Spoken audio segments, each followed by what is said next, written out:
Hi, this is Smash Rundown. If you enjoy movie reviews, short, and trailer reactions, you're in the right place. So why not subscribe and hit the like button down below. Today we're going to be reviewing the Maltese Falcon.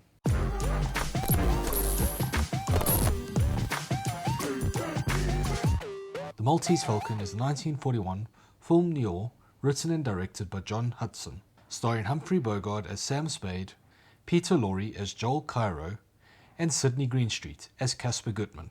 Sam Spade, a slick private detective, must unravel a web of lies and murder surrounding the Maltese Falcon. So let's start with the good, and Humphrey Bogart definitely stands out in this movie.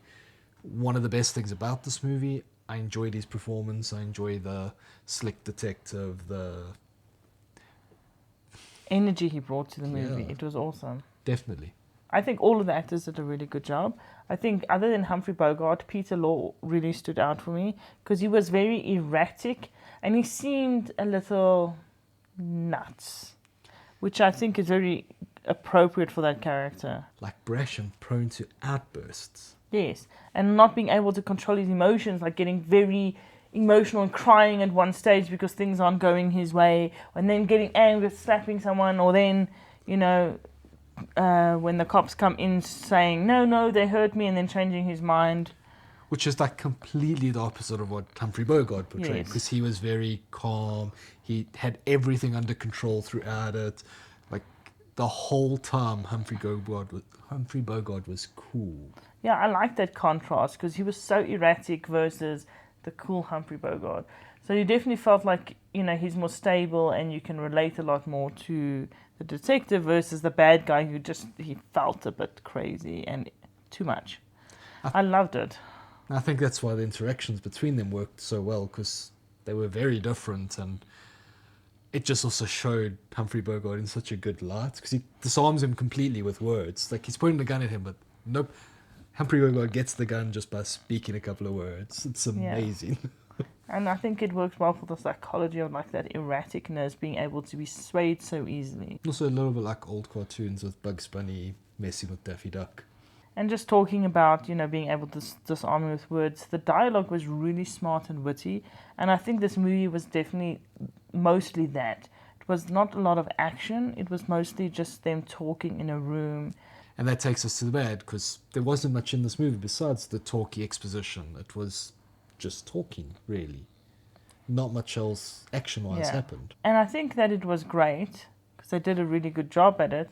But at the same time, I did get a little bored. Yeah. So I don't know, maybe I need to be in a different frame of mind where I can sit and be completely calm and peaceful.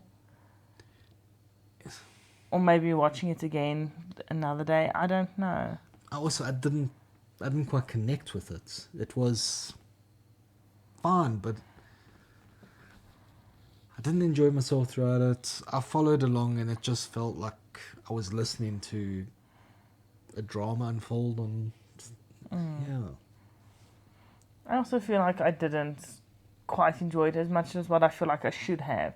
So I feel bad because I feel like I should have liked it more because it's detective, it's noir, which I enjoy, but for some reason it just didn't hit me.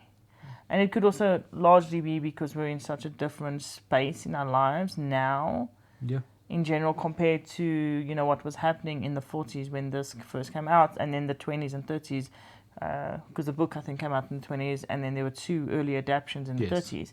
So, that time period, it was very relevant, and so I think it probably hit home a lot harder. And I can also see how it was important for the genre, Yes. because it basically started the French noir. That whole movement and stuff, and I can acknowledge that and I can see it. It makes sense to me. It just wasn't fun to watch, for me at least. It's a thinky movie, and if you in that frame of mind and you feel like sitting down and being calm and really thinking and listening, you're going to say it's not really even that thinky, it's more listening. I can see it. If you want to listen to something in the background and hear witty talk, then it's going to be something you will enjoy. But if you're not in that frame of mind and you're not like restful and just wanting to listen to good dialogue, then maybe watch something else and wait until you're in that mood. And I'm kind of going to echo what you just said, because I think I should have enjoyed this. the witty banter, the dialogue, the listening to it. Like The Sweet Smell of Success, I enjoyed it because of the interactions between the characters. There wasn't much that physically happened. It was just talky. But I enjoyed that a lot more than I enjoyed this. I didn't connect with this again. Yeah. I really didn't connect with The Sweet Smell of Success either. I got so bored. I don't even think I did the review with you because it was just too boring for me. Yeah, I don't think you got through it. Well, at least this one I got through, so it was better than The Sweet Smell of Success to me, but it was still kind of boring. And I don't know, maybe I'm just not in that frame of mind because I'm always so busy thinking and stuff at the moment.